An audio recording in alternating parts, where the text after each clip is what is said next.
एक इलेक्ट्रॉन तथा एक प्रोटॉन के बीच 0.53 गुणे 10⁻⁻12 मीटर की दूरी है, तो ज्ञात कीजिए उनका वैद्युत द्विध्रुव आघूर्ण क्या है यदि वे विरामावस्था में हैं। दूसरे नंबर पे क्वेश्चन है औसत द्विध्रुव आघूर्ण क्या होगा यदि इलेक्ट्रॉन प्रोटॉन के चारों ओर वृत्ताकार कक्षा में घूमता है। तो आइए स्टूडेंट्स हम लोग इस क्वेश्चन को सॉल्व करते हैं। तो देखिए सबसे पहले हम क्या करते हैं, हल दिया है तो यहाँ पर देखिए किस तरह से ये पोजीशन है, एक इलेक्ट्रॉन और एक प्रोटॉन के बीच की दूरी। तो यहाँ पे इलेक्ट्रॉन है और यहाँ पर प्रोटॉन है जिसको कि पॉजिटिव होता है और ये होता है नेगेटिव। अब यहाँ पर अगर बात की जाए कि इस पे आवेश का मान कितना है, तो देखिए इलेक्ट्रॉन पे जितना प्लस में होता है क्या होता है 1.6 गुणे 10⁻⁻19 कूलाम। ऐसे ही प्रोटॉन पे प्लस में होता है 1.6 गुणे 10⁻⁻19 कूलाम। ठीक है, अब यहाँ पर इनके बीच की जो दूरी है वो कितना है 0.53 गुणे 10⁻⁻12 मीटर। ठीक है, ये बीच की दूरी है। तो यहाँ पर क्या क्या दिया हुआ है, अगर हम आवेश की बात करें जो कि इलेक्ट्रॉन और प्रोटॉन पर आवेश का मान समान होता है तो वो हो जाएगा 1.6 गुणे 10⁻⁻19 कूलाम। इसके बाद दूसरे नंबर पर आता है कि इनके बीच की जो दूरी है, तो देखिए ये एक तरीके से वैद्युत द्विध्रुव है। क्या है, वैद्युत द्विध्रुव है और यहाँ पर वैद्युत द्विध्रुव में जो दूरी ली जाती है आवेशों के बीच की वो 2L ली जाती है। तो ये कितना है 0.53 गुणे 10⁻⁻12 मीटर।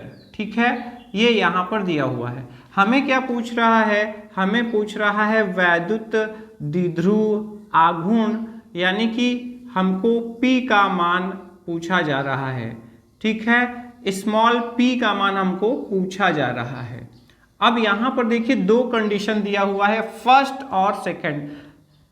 तो सबसे पहले हम लोग फर्स्ट हल करते हैं।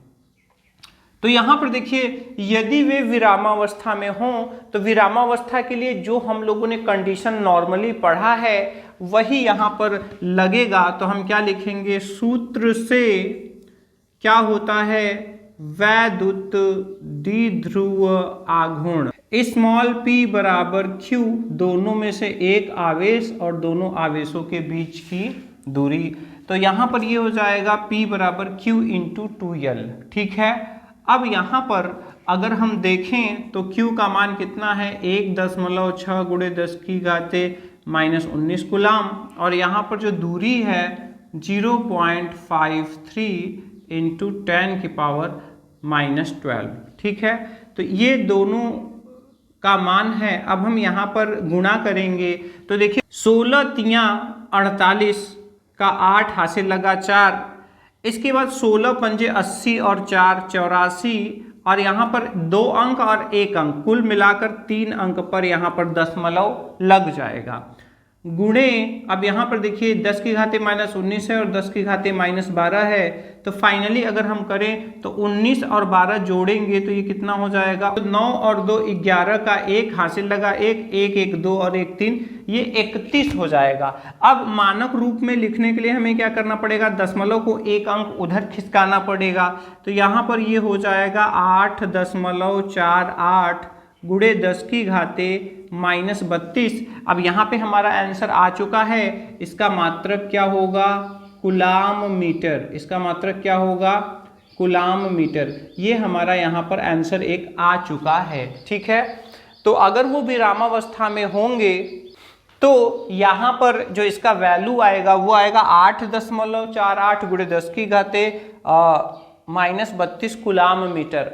अब यहाँ पर दिशा की बात आती है तो दिशा हमेशा देखिए क्या होता है, इसकी दिशा अगर बताई जाती है तो वो बताई जाती है दिशा के लिए ऋण आवेश से धनावेश की ओर। क्या बताई जाती है? ऋण आवेश से धनावेश की ओर।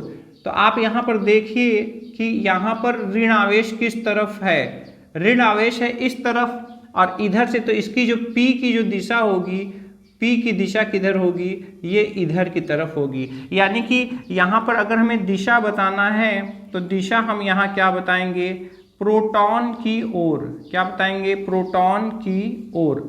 इस तरह से यहाँ पर हमारा ये एक क्वेश्चन पूरा कंप्लीट हो चुका है। अब यहाँ पर आते हैं दूसरे क्वेश्चन की तरफ। तो इसमें देखिए औसत द्विध्रुव आघूर्ण पूछा गया है यदि इलेक्ट्रॉन प्रोटॉन के चारों तरफ चक्कर लगा रहा हो। तो देखिए यहाँ हम यही कंडीशन बताएंगे, यदि इलेक्ट्रॉन प्रोटॉन के चारों ओर वृत्ताकार कक्षा में चक्कर लगा रहा हो, घूमता है मतलब चक्कर लगाता है, घूमता है, ठीक है। तो अब यहाँ कंडीशन थोड़ा सा समझिए। अगर हम इसके चित्र की बात करें, जो कि इसका चित्र हम यहाँ पर बना रहे हैं, तो देखिए ये प्रोटॉन है, मान लेते हैं ये प्रोटॉन है। अब इलेक्ट्रॉन ये जो इतनी दूरी पर है इसकी चारों तरफ ऐसे घूम रहा है, ठीक है। तो इस समय तो आपने देखा कि यहाँ पर इस समय आपने देखा ये चारों तरफ इसके घूम रहा है, तो इस समय तो प्रोटॉन की ओर है। अगर हम मान लीजिए किसी क्षण अगर वो यहाँ पर होगा, इलेक्ट्रॉन घूमते घूमते यहाँ पर होगा, तो इसका प्रोटॉन की तरफ दिशा इधर होगी। लेकिन यही अगर घूम के दूसरी ओर चला जाएगा तो इसकी दिशा इधर हो जाएगी। अगर किसी क्षण इलेक्ट्रॉन यहाँ पर घूमते घूमते आ गया तो इसकी दिशा इधर की तरफ होगी, लेकिन इसी के अपोजिट यहाँ चला गया तो इधर होगी। इस तरह से स्टूडेंट्स हर एक क्षण इसका पोजीशन चेंज होता रहेगा, लेकिन जैसे ही पोजीशन इधर से उधर की ओर हुआ तो इधर से इधर भी हो सकता है। तो फाइनली अगर औसत द्विध्रुव आघूर्ण की बात की जाए तो चूंकि विपरीत हो जा रहे हैं, अगर इधर से है तो इधर से भी है, इधर से है तो इधर से भी संभावना है, तो हर तरफ का मिला के ये पूरा इधर इधर का मिलाकर पूरा शून्य हो जाएगा। क्योंकि किसी भी क्षण अगर हम कल्पना करेंगे एक तरफ तो उसी के अपोजिट डायरेक्शन में भी वो हो सकता है उसकी दिशा। तो यहाँ पे फाइनली क्या होगा, तब हम यहाँ हिंदी में ही लिख देंगे औसत द्विध्रुव आघूर्ण। तो ये थोड़ा सा तर्क और सोचने का विषय है। औसत द्विध्रुव आघूर्ण क्या हो जाएगा? शून्य होगा। ये हमारा यहाँ पर दूसरा भी आंसर आ चुका है, ठीक है। तो इस तरह से हम इस क्वेश्चन को सॉल्व कर लेंगे। आशा करते हैं स्टूडेंट्स आपको समझ में आया होगा। इस वीडियो से अगर थोड़ी भी आपको हेल्प मिली हो तो वीडियो को लाइक कीजिएगा, अपने दोस्तों में शेयर जरूर कीजिएगा, ठीक है। अभी व्हाट्सएप में जाकर अब भी आप 5 अपने बेस्ट फ्रेंड्स को इस वीडियो को शेयर कीजिए। और अगर अभी तक आपने सब्सक्राइब नहीं किया है तो इसको सब्सक्राइब ज़रूर कर लीजिएगा, क्योंकि इस तरह के जो क्वेश्चंस हैं, इस तरह के जो कंटेंट है, ये वो इस चैनल पे लगातार आपको अपलोड इसका मिलता रहेगा। तो मिलते हैं नेक्स्ट वीडियो में नेक्स्ट क्वेश्चन के साथ। जय हिंद।